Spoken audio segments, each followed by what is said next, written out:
ఈరోజు నాకు చాలా ఆనందంగా ఉంది. ఎందుకంటే 175 నియోజకవర్గాల్లో సుమారుగా 7 లక్షల మందితో మీరందరూ పోటీపడి ఒక పక్కన ఎస్ఏ రైటింగ్, ఎలక్యూషన్, క్విజెస్ లో పాల్గొని నంబర్ 1 స్థానం సాధించి మీరందరూ ఇక్కడికి వచ్చి ఈ మాక్ అసెంబ్లీలో పాల్గొంటాం. నిజంగానే నాకు చాలా చాలా ఆనందంగా ఉంది.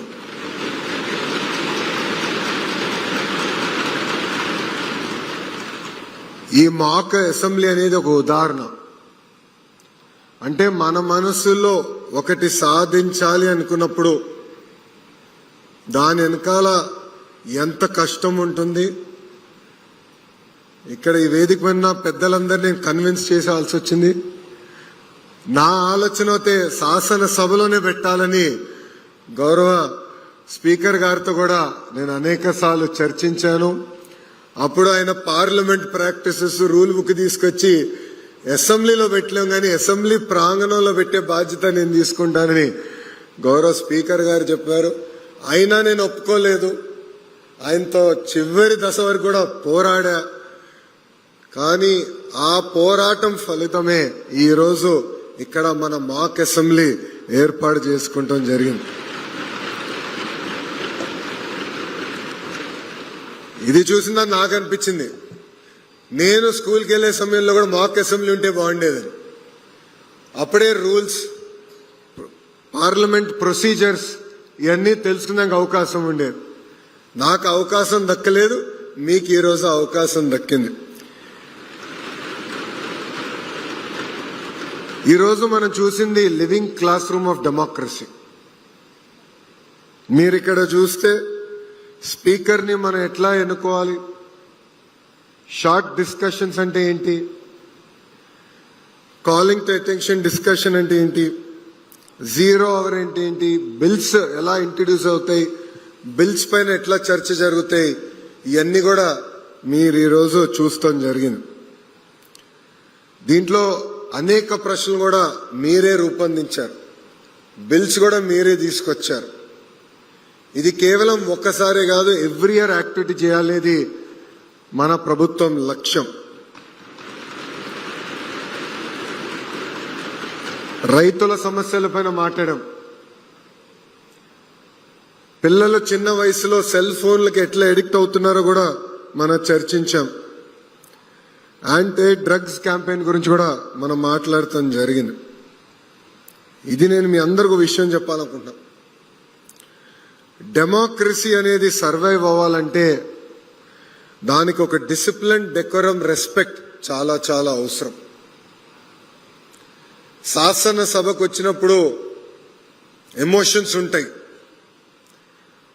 ఒక బిల్ పైన మనకు చాలా ఎమోషన్ ఉంటుంది, లేదంటే ఒక క్వశ్చన్ పైన ఎమోషన్ ఉంటుంది, మాట్లాడాలనిపిస్తుంది, ఒక దశలో యుద్ధం చేయాలని కూడా అనిపిస్తుంది. కానీ ఎప్పుడైతే ఒక డిసిప్లిన్, డెకోరం, రెస్పెక్ట్ ఉంటుందో అప్పుడే పార్టిసిపేటరీ డెమోక్రసీ అనేది ఏర్పడుతుంది. ఇదే రోజు అంటే 26 నవంబర్, కానీ 1949లో భారతదేశం మన రాజ్యాంగాన్ని అమలు చేస్తాం జరిగింది.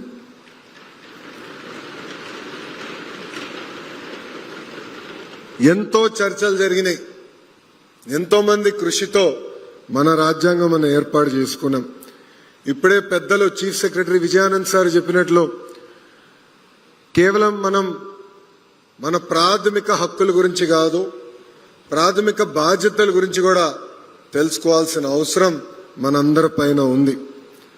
రాజ్యాంగం అనేది కేవలం మన రైట్స్, లాస్ గురించి కాదు, కానీ మన వాల్యూస్, కరేజ్ గురించి, కలెక్టివ్ రెస్పాన్సిబిలిటీ గురించి కూడా మనందరం ఆలోచించాల్సిన అవసరం ఉంది. రాజ్యాంగం మనం చెప్పేది ఒకటే, ప్రతి వ్యక్తి వాయిస్ చాలా ఇంపార్టెంట్. ప్రతి వ్యక్తి అడుగుతున్న ప్రశ్న అనేది చాలా కీలకమైనది. And every citizen matters. ఇది మనందరం గుర్తుపెట్టుకోవాల్సిన అవసరం ఉంది. ఈరోజు శాసనసభ అంటే మాక్ అసెంబ్లీలో మీ వాయిస్ మేము అందరం విన్నాం. పైన గౌరవ మంత్రులందరూ కూడా చర్చించారు. మీరందరూ చూసుంటారు, మేము అందరం ఆడుకుంటూ ఉన్నాం. శాసనసభ ఇంత వైబ్రెంట్ గా నడవాలి, రాబోయే రోజుల్లో అందరం కలిసికట్టుగా తీసుకెళ్లాలని కూడా మేమందరం చర్చిస్తాం జరిగింది. ఇక్కడున్న పిల్లలందరికీ ఒకే విషయం చెప్పదలుచుకున్నా, రాజ్యాంగం అనేది రైట్స్ తో పాటు రెస్పాన్సిబిలిటీస్ కూడా మనం గమనించి మన రాజ్యాంగాన్ని ఒక గైడింగ్ ఫోర్స్ గా తీసుకుని ముందరికెళ్లాలని ఇక్కడ ఉన్న మిమ్మల్ని అందరు నేను కోరుతున్నా. కరెక్ట్ గా 1 సంవత్సరం క్రితం ఇదే కాంపౌండ్ లో ఐ థింక్ బ్లాక్ 5 గౌరవ ముఖ్యమంత్రి చంద్రబాబు నాయుడు గారు రాజ్యాంగం దినోత్సవం సందర్భంగా అధికారులతో ఒక మీటింగ్ ఏర్పాటు చేశారు. ఆ రోజే నేను గౌరవ ముఖ్యమంత్రి గారు హామీ ఇచ్చాను, పిల్లల కోసం బాల భారత రాజ్యాంగం నియమిస్తాం, అది కూడా అద్భుతమైన మోడల్ తీసుకొస్తాం. ఇది కేవలం ఆంధ్ర రాష్ట్ర పిల్లలకే కాదు, భారతదేశ పిల్లలకు అందించే బాధ్యత ఒక మంత్రిగా నేను తీసుకుంటానని ఆనాడు హామీ ఇచ్చాను. మీ అందరి సమక్షంలో ఆ పుస్తకం గౌరవ ముఖ్యమంత్రి గారు ఓపెన్ చేశారు. మీ అందరు కూడా ఒక కాపీ అందించామనుకున్నా, వచ్చిందా కాపీ? ఇంకా రాలేదా? అందరికి వచ్చిందా? ఆ పుస్తకంలో ఒక్కొక్క ఇంపార్టెంట్ సబ్జెక్ట్ పైన ఇన్నోవేటివ్ గా, అంటే పిల్లలకి అర్థమయ్యే విధంగా ఆ పుస్తకాన్ని మేము రూపొందించడం జరిగింది. ఒక యంగ్ రీడర్స్ ని ఇన్స్పైర్ చేయాల్సిన బాధ్యతగా మేము తీసుకుని ఆ పుస్తకాన్ని మేము రూపొందించడం జరిగింది. ఇది కేవలం ఒక ప్యాసివ్ లెర్నర్స్ కే కాదు, యాక్టివ్ గా సమాజంలో ఎంగేజ్ అయ్యే వారి కోసం ఆ పుస్తకం మన ప్రభుత్వం రూపొందించింది. రాజ్యాంగం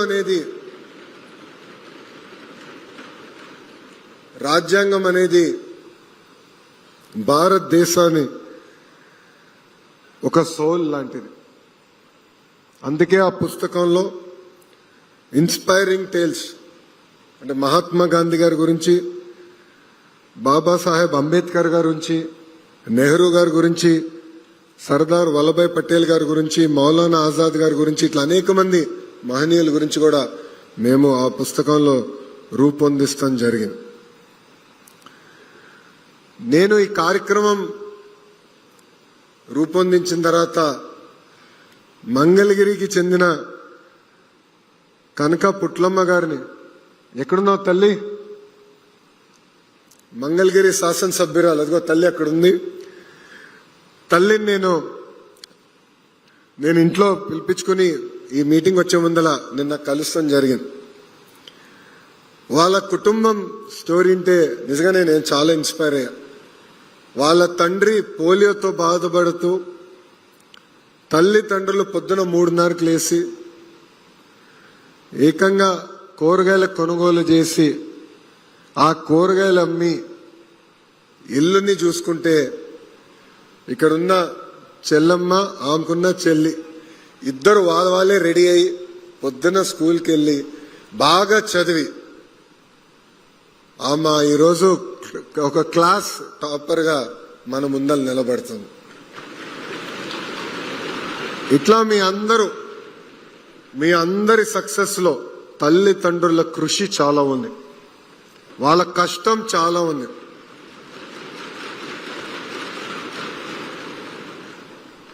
మొన్న చాగంటి కోటేశ్వరరావు గారితో నైతిక విలువల పైన ఒక సమావేశం ఏర్పాటు చేసుకున్నాం. ఆ సమావేశంలో చాగంటి కోటేశ్వరరావు గారు మంచి మాట చెప్పారు. అది నిన్న గౌరవ ముఖ్యమంత్రి గారు నాకు గుర్తు కూడా చేశారు. ఆ మాట ఏంటంటే, మనం తీసుకోబోయే నిర్ణయం ఒక్కసారి ఆలోచించి ఇది మన తల్లికి చెప్పగలుగుతామా చెప్పలేమా, చెప్పలేకపోతే ఆ నిర్ణయం మనం తీసుకోకూడదు, చెప్పగలిగితే ఆ నిర్ణయం తీసుకోవాలని చాలా సింపుల్ గా చెప్పారు. ఇది మీ అందరికి ఎందుకు చెప్తున్నానంటే, ఇక్కడ మీరందరూ ప్రయోజకులుగా మారుతారు. భవిష్యత్తు మన చేతిలో ఉంటుంది. గౌరవ ప్రధానమంత్రి శ్రీ నరేంద్ర మోడీ గారు వికసిత్ భారత్ అంటే 2047కి భారతదేశం ఒక డెవలప్డ్ దేశంగా తయారు చేయాలని మనందరికీ పిలిపించారు. ఇది కేవలం ప్రజాప్రతినిధులు, ఐఏఎస్ అధికారులతోనే సాధ్యం కాదు. ప్రజలందరం మనం భాగస్వామ్యం అవ్వాలి, మీరందరూ భాగస్వామ్యం అవ్వాలి. డెవలప్డ్ కంట్రీ అంటే కేవలం పర్ క్యాపిటల్ ఇన్కమ్ లో కాదు, హ్యూమన్ డెవలప్మెంట్ ఇండెక్స్ లో కాదు, నైతిక విలువలు కూడా చాలా చాలా అవసరం. అందుకే గౌరవ ముఖ్యమంత్రి గారు చాగంటి కోటేశ్వరరావు గారిని క్యాబినెట్ ర్యాంక్ ఇచ్చి సలహాదారుగా నియమించారు. కానీ చాగంటి కోటేశ్వరరావు గారి గొప్పతనం ఏంటో తెలుసా? క్యాబినెట్ ర్యాంక్ అంటే ఒక ప్రభుత్వ వాహనం ఉంటుంది, ప్రభుత్వమే పెట్రోల్ బిల్లు, ఫోన్ బిల్లు, ట్రావెల్కి అంటే గవర్నమెంట్ రిలేటెడ్ ట్రావెల్స్ చేస్తే ప్రభుత్వమే బిల్స్ చెల్లిస్తుంది. ఆయన అది యాక్సెప్ట్ చేయలేదు. నాకు ₹1 అవసరం లేదు, ప్రభుత్వం ఇచ్చిన బాధ్యత నా డబ్బులు నేను ఖర్చు పెట్టుకుని నిర్వహిస్తానని చాగంటి కోటేశ్వరరావు గారు చేశారు. ఇవన్నీ మీకు ఎందుకు చెప్తున్నానంటే నైతిక విలువలు అనేది చాలా చాలా అవసరం. మీరందరూ రాబోయే తరం, మీ అందరి కోసం మేము అహర్నిశలు కష్టపడుతున్నాం. మీరు చూస్తే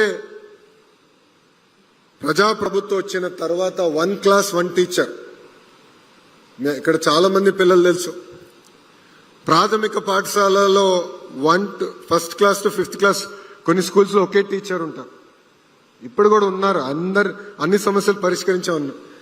కానీ కనీసం 9600 పాఠశాలలో 1 క్లాస్ 1 టీచర్ మేము తీసుకొచ్చాం.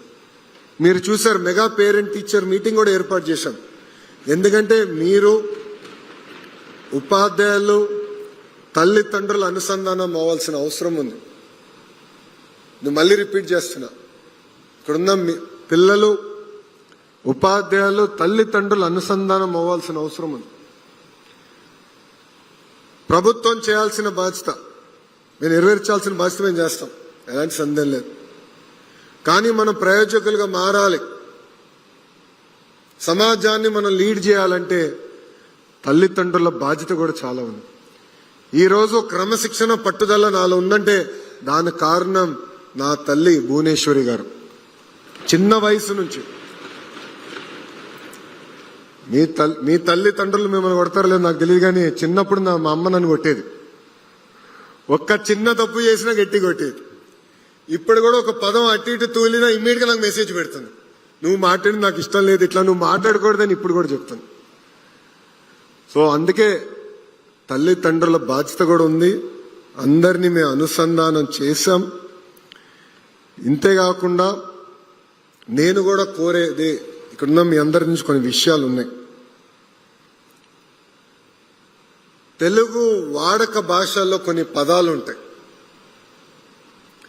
దాంట్లో మహిళల్ని కించపరిచే విధంగా వాడే పదాలు కొన్ని ఉంటాయి. గాజులు తొడుక్కున్నావా, చీర కట్టుకున్నావా, అమ్మాయిలాగా ఏడవద్దు, అమ్మాయిలాగా వివరించదని. దీనికి ఫుల్ స్టాప్ పెట్టాల్సిన బాధ్యత ఇక్కడున్న యువకులందరిపైన ఉంది, మీ పైన ఉంది. ఇంట్లో ఎవరిని అది వాడితే మీరు వాడద్దు, మా మంత్రి గారు చెప్పారు అని చెప్పాల్సిన బాధ్యత మీ పైన ఉంది. వికసిత్ భారత్ మనం సాధించాలంటే మన సమాజంలో మహిళలు మగవాళ్ళు సమానం అనేది నిరూపించాలి, ఆచరణలో తీసుకురావాలి. కేవలం టెక్స్ట్ బుక్స్ లో కాదు, అమలు చేయాలి. ఏ సమాజంలో అయితే మగవాళ్ళతో సమానంగా ఆడవాళ్ళని మనం గౌరవిస్తామో, అన్ని రంగాల్లో ప్రోత్సహిస్తామో, ఆ దేశమే డెవలప్డ్ దేశం అవుతుంది. అందుకే ఇక్కడున్న అబ్బాయిలందరూ చెప్తున్నా, అమ్మాయిల్ని కించపరిచే విధంగా మీరు ఎవరన్నా మాట్లాడితే నేనే వస్తా, 2 గట్టి కొడతా. మాకు మొహమాటాలు ఏమీ లేదు ఈ విషయంలో. కించపరిచే విధంగా మనం మాట్లాడకూడదు, మహిళల్ని మనం గౌరవించాలి. ఇది మనందరం ఒక బాధ్యతగా తీసుకోవాలని ఇక్కడ ఉన్న మిమ్మల్ని అందరినీ నేను కోరుతున్నాను. ఈరోజు అద్భుతంగా మీరందరూ చర్చించారు. సుమారుగా 45,000 ప్రభుత్వ పాఠశాలలో ఇది లైవ్ గా మిగతా విద్యార్థులందరూ చూస్తాం జరిగింది. ఇక్కడున్న ఇక్కడ రాలేకపోయారు కొంతమంది విద్యార్థులు, ఎందుకంటే మీతో చాలా మంది పోటీ పడ్డారు. వాళ్ళు కూడా ఫస్ట్ ర్యాంక్ వచ్చింది, మీకు తెలుసు వాళ్ళందరూ. కానీ వాళ్ళు రాలేకపోయారు. ఏం పర్వాలేదు, ప్రభుత్వం మెరుగైన అవకాశాలు మీకు కల్పిస్తుంది, ఒక అద్భుతమైన వేదిక మీకు ఏర్పాటు చేస్తుంది. అధైర్యపడాల్సిన అవసరం లేదని ఈ సభాముఖంగా వాళ్ళందరూ కూడా నేను తెలియజేసుకుంటున్నాను. ఇక్కడ ఉన్న పిల్లలందరినీ నేను ఒక విషయం కోరాలనుకుంటున్నా. ఎప్పుడైతే మీరు మాట్లాడాలనుకుంటారో క్లారిటీతో మాట్లాడండి, భయం అవసరం లేదు. మీ మనసులో ఒక ప్రశ్న ఉంది, ఆ ప్రశ్నకి సమాధానం రావాలనుకుంటే 1 కాదు 10 కాదు 100 సార్లు అడగాల్సిన బాధ్యత మీ పైన ఉంది. చర్చిద్దాం, కానీ చర్చ అనేది ఫ్యాక్ట్స్తో చర్చ జరగాలి, ఫ్రస్ట్రేషన్తో కాదు. అంతేకాకుండా ఎవరైనా అభిప్రాయం మనకు నచ్చకపోతే ఒక రెస్పెక్ట్తో డిసగ్రీ చేయాలి తప్ప కించపరిచే విధంగా మనందరం మాట్లాడకూడదని ఇక్కడున్న మిమ్మల్ని అందరినీ నేను కోరుకుంటూ, నేను ఇక్కడ మాట్లాడడానికి వచ్చే ముందులా మా వాళ్ళు నా కాపీ ఇచ్చారు. ఈ కాపీ నాకు చాలా సెంటిమెంటల్ కాపీ. ఎందుకంటే నేను యోగలం పాదయాత్ర ప్రారంభించినప్పుడు ఈ కాపీ పట్టుకుని నేను నడిచా. ఎందుకు నడిచానంటే వెరీ ఇంట్రెస్టింగ్. ఇక్కడ చాలా నీట్గా right to freedom, article 19, protection of certain rights regarding freedom of speech. All citizens shall have the right to freedom of speech and expression, to assemble peacefully without arms, to form associations or unions, to move freely throughout the territory of India, to realize and settle in any part of the territory of India, to practice any profession or to carry on any occupation, trade or business. ఎందుకంటే గతంలో నన్ను ఇబ్బంది పెడతారు నాకు తెలిసే ఈ రాజ్యాంగం పట్టుకుని నేను నడిచా. కొంతమంది పోలీస్ సోదరులు ఆపినప్పుడు నేను ఈ రాజ్యాంగం చదివితే ఇదేంటో నాకు తెలియదు, ఎస్పీ గారితో మాట్లాడమని వాళ్ళు చెప్పారు. నాకు ఇదేంటో తెలియదు, నాకు మీరు ఎస్పీ గారితో మాట్లాడుకోండి అని చెప్పారు. ఆ రోజే డిసైడ్ చేశా, నేను విద్యాశాఖ మంత్రి అవుతానో లేదో నాకు తెలియదు, కానీ పిల్లలకి చిన్న వయసులోనే రాజ్యాంగం మనకు కల్పిస్తున్న హక్కులు బాధ్యతల గురించి చెప్పాలని ఆ రోజే నిర్ణయించుకున్నాను. అందుకే ఇప్పుడు కూడా ఈ రాజ్యాంగం పట్టుకుని నేను తిరుగుతున్నానని సభాముఖం తెలుపుకుంటూ, మనందరం కలిసికట్టుగా వికసిత్ భారత్లో భాగస్వామ్యం అవ్వాలి. నా ప్రసంగం ముగించే ముందల మిమ్మల్ని అందరినీ ఒక ప్రశ్న అడగాలంటున్నాను. ఇక్కడ ఎంతమంది డాక్టర్లు అవ్వాలనుకుంటున్నారు? చేతులు పైకెత్తండి. మా విద్యాశాఖ మార్చిలో డాక్టర్ అవ్వాలనుకుంటున్నారు, వెరీ గుడ్, థ్యాంక్ యూ అమ్మా. ఇక్కడ ఎంతమంది ఇంజనీర్లు అవ్వాలనుకుంటున్నారు? ఎంతమంది ఇక్కడ ఐఏఎస్ ఐపీఎస్ ఆఫీసర్లు అవ్వాలనుకుంటున్నారు? అబ్బో మీరెక్కున్నారు, ఓకే, చేతుల కింద దించండి. ఎంతమంది రాజకీయ నాయకులు అవ్వాలనుకుంటున్నారు? 5గురేనా? 6గురేనా? ఎట్లా మళ్ళీ వికసిత్ భారత్ ఎలా సాధిస్తో చెప్పండి? రాజకీయాల్లో మీరందరూ భాగస్వామ్యం అవ్వాలి. You have a role to play. రాజకీయాల్లో కొన్ని విషయాలు మనకు నచ్చకపోవచ్చు, మనం ఏకీభవించవచ్చు, కానీ సమాజంలో ఏ మార్పు అయితే మనం ఆశిస్తున్నామో రాజకీయాలకు వచ్చి పోరాడి శాసనసభలో అడుగుపెట్టి మార్పు తీసుకురావాల్సిన బాధ్యత మనందరి పైన ఉంది. ఇక్కడ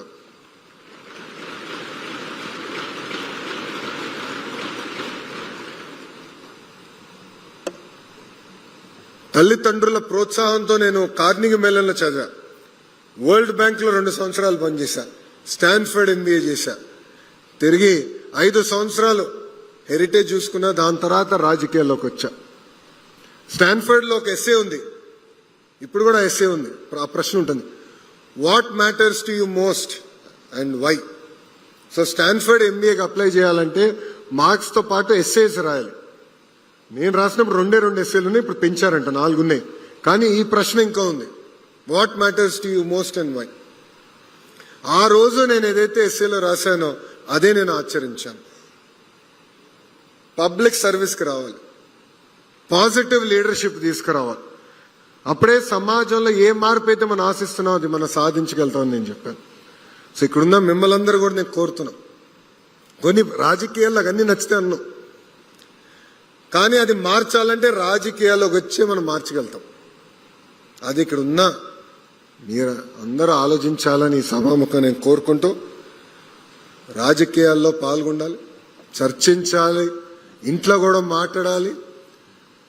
ఏం జరిగింది ఈరోజు కుదిరితే న్యూస్ పేపర్ కూడా చూడాలి, ఎంబైబ్ చేసుకోవాలి. ఏ ప్రొఫెషన్కి వెళ్ళినా రేపు మీరు ఒక ఐఏఎస్ అధికారి అయినా, ఐపీఎస్ అయినా, ఒక డాక్టర్ అయినా, ఇంజనీర్ అయినా, లేదంటే ఆర్ట్స్లోకి వెళ్ళినా, ఒక ఆర్కిటెక్ట్ అయినా, ఎనీ ఫీల్డ్, లాయర్ అయినా, ఎనీ ఫీల్డ్, చట్టాలు చేసేది చట్టసభలు. మనం ఆ ఫీల్డ్లో ముందరికెళ్ళాలి, ఎలా వెళ్ళాలని ఫ్రేమ్వర్క్ ఇచ్చే చట్టసభ. అందుకే ఆ చట్టసభల్లో కూడా మీరు అడుగు పెట్టాలని నేను ఈ సభాముఖంగా మిమ్మల్ని అందరినీ నేను కోరుకుంటూ, మీకు ఇంకా టైం ఉంది.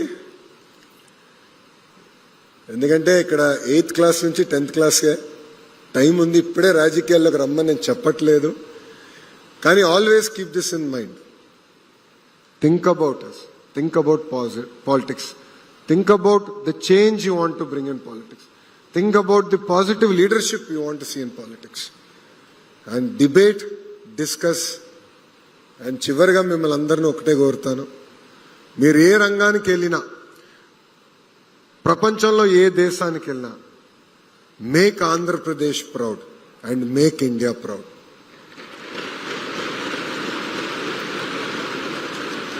నాకు ఇంత అద్భుతమైన అవకాశం ఇచ్చిన గౌరవ స్పీకర్ అయ్యన్న పాత్రుడు గారికి, గౌరవ ముఖ్యమంత్రి చంద్రబాబు నాయుడు గారికి నా హృదయపూర్వక ధన్యవాదాలు తెలుపుకుంటూ మీ అందరి దగ్గర నుంచి సెలవు తీసుకుంటున్నా. అందరికీ నమస్కారం. జై హింద్. మొత్తం రాష్ట్రం తెంపడాలి. జై హింద్. థ్యాంక్ యూ అమ్మా.